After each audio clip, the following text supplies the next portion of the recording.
ఏమండి మా నాన్నగారు చాలా గొప్పవాడు, నీకు మామగారు, తండ్రి పిలవకపోయినా కూతురు వెళ్ళొచ్చు, మామగారు పిలవకపోయినా అల్లుడు వెళ్ళాలని ఒక శాస్త్రం ఉంది కదా, ఆ ప్రకారం మనం వెడదాం అని నువ్వు అంటావేమో, దానికి కూడా ఒకటి చెబుతున్నాను.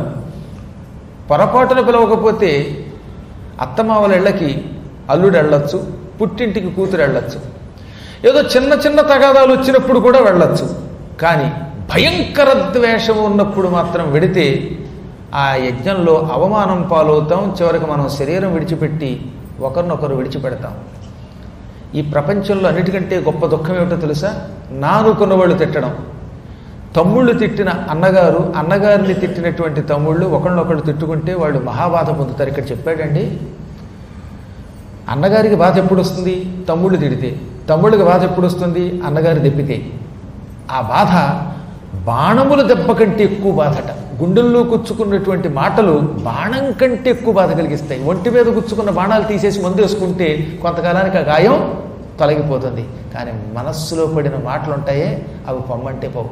తనువున దిగినటువంటి అలుగులు ఏ రకంగా అయినా తీయచ్చని భారతంలో అదే చెప్పారు. బాణం దెబ్బ తగిలితే ఆ బాణం తీసి మందు పూస్తే కొంతకాలానికి ఆ గాయం మారుతుంది. కానీ ఎవరన్నా దెప్పితే, తిడితే అప్పుడు మనస్సు కలిగే వేదన ఉందే, ఈ మానసిక గాయం అది ఎప్పటికీ తొలగదు. అందులో అత్తమామలు తీవ్రంగా తిడితే వచ్చేటటువంటి బాధ అల్లుడికి తొలగదు, అల్లుడు తిడితే వచ్చే బాధ అత్తమామలకి తొలగదు, తల్లిదండ్రుల వల్ల విరోధం పొందినటువంటి పిల్లలకు వచ్చే బాధ అంతా ఇంత కాదు, పిల్లలు దెప్పితే తల్లిదండ్రులకు వచ్చే బాధ అంతా కాదు. ఏ కూతురో లేదా కొడుకో నువ్వు తండ్రివా ఎండ్రివా అని తిడితే ఆ తండ్రి యావజ్జీవితం ఏడుస్తాట మనస్సులో. ఈ పిల్లల్ని ఎంత ప్రేమగా పెంచాను కానీ వీడు తిడుతున్నారని.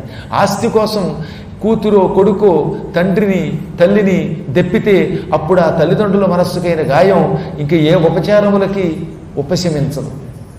అలాగే తండ్రి తిడితే పిల్లలు బాధపడతారు. ఇవన్నీ సృష్టి రహస్యాలు.